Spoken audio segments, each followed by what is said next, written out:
merong sagot, answered prayer. Amen? Praise God. Hallelujah.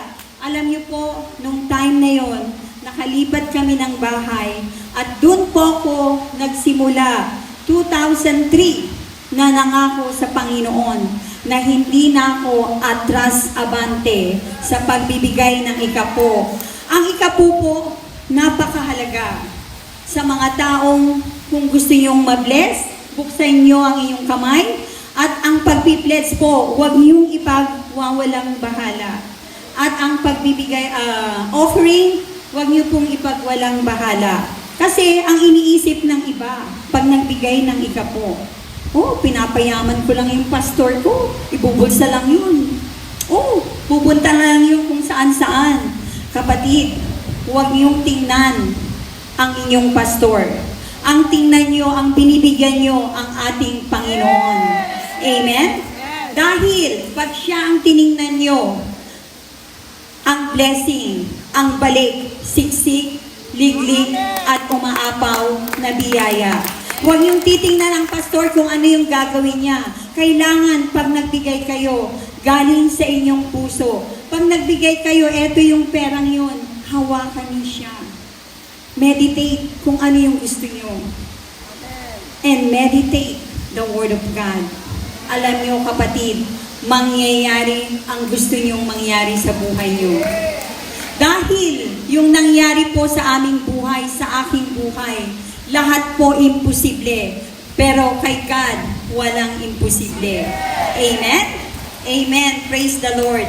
Nung time na yon, nung humingi na ako kay God, at nanghingi na rin ako ng mapapangasawa, na mabait, naglilingkod sa Kanya, dahil lagi ako nahihilo sa barko, ang sabi ko, Lord, hinihingi ko na yung husband na aalisin ako sa barkong to at naglilingkod sa inyo at ipakita niyo po yung sign na kung sino yung husband na bigay mo, na mahal niya ang kanyang pamilya at nagbibigay din ng ikapo. Napakabait ng Panginoon. Ibinigay niya ang taong yon. Praise the Lord. Hallelujah. Hallelujah. Amen.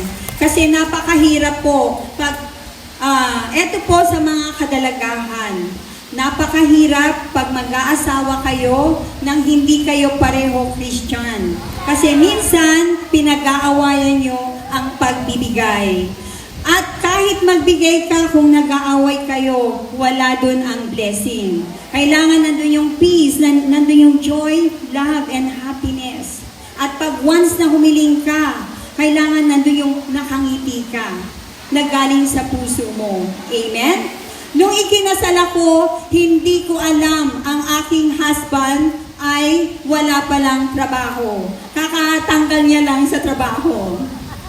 Pero nung time na yon, ikinasal na ako, pumunta kami sa grocery. Yung pagpunta ko ng grocery, dumampot lang ako ng Colgate. Ano ang sabi ng aking husband? Mami, meron namang hindi branded. Yun na lang yung kunin mo. Pareho din yun. Ano nangyari sa akin? Ano ang mararamdaman nyo? Masama ang loob ko. Kakakasal lang namin yung kinabukasan, nagpunta kami ng grocery. Yun agad ang sinabi niya. Sabi ko sa sarili ko, sana hindi pa ako nagpakasal. Amen. Praise the Lord. Umuwi ako sa bahay namin malungkot.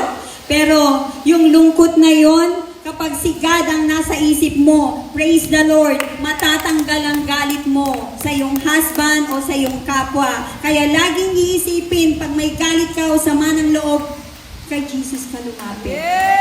Amen? Matatanggal ang sama ng loob.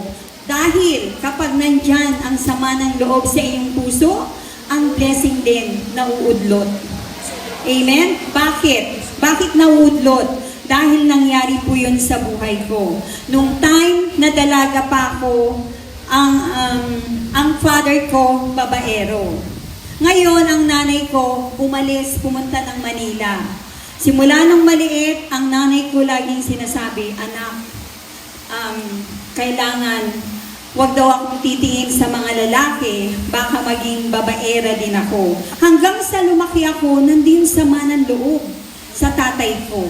Kaya yung mga may sama ng loob dyan, tanggalin. Ito po ang nangyari nung time na yon. Nung may sama ako ng loob, hanggang sa dumating na yung mahal ko sa buhay. Norwegian siya. Magpapakasal na rin kami. Pero hindi matuloy-tuloy. Tuwing may darating na udlot, dahil nandun yung galit at sama ng loob. Kapag may galit at sama ng loob, ano po ang nangyayari? Hindi umuunlad ang buhay. Dahil pinapanatili mo si Satan dyan sa puso mo, bulong ng bulong, ikaw naman, sa udyok ni Satan, lalo kang nagagalit at sumasama ang loob mo. Kaya nabablock ang blessing. Amen? Nung time na yon, na nawala sa buhay ko yung Norwegian, na sana magpapakasal na kami. Pero umuwi ako ng probinsya at lumapit ako sa tatay ko, sabi ko, tay, kahit every year na mamasyal ako dito, nandun pa rin yung galit at sama ng loob. Pero ngayon, pinapatawad ko na kayo at patawarin niyo po ako. Year 2002 po yun, 2003. Nanligaw po ang aking husband. Pinakita ng God kung ano po yung sign, bulaklak. Yung husband ko lang po ang nagbigay ng bulaklak. Amen? Hanggang ngayon, buhay pa yung money tree. Woo! Praise God! Hallelujah! Amen!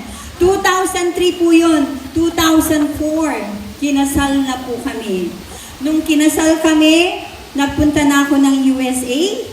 At nang nagpunta ako ng USA, akala ng iba, pag nag-asawa ka ng foreigner, maraming pera.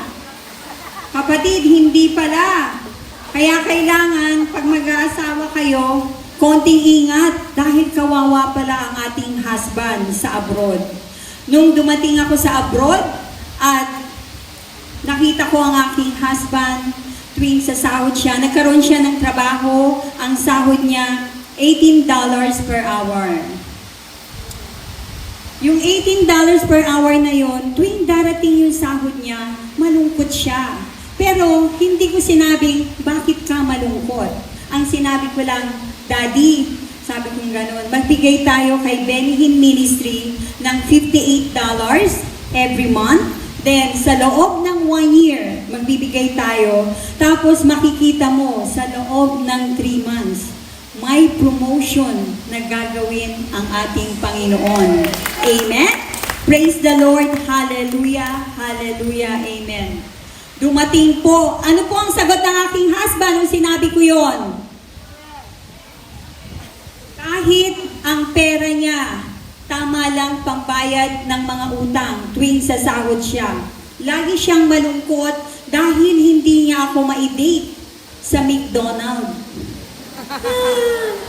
Alam niyo po kapatid, ang laging nasa isip niya, makabayad. Pero nung sinabi ko, magbigay kay Benny Hinn Ministry ng $58 every month sa loob ng 1 year at sa loob ng 3 months, may promotion ang ating Panginoon sa ating buhay.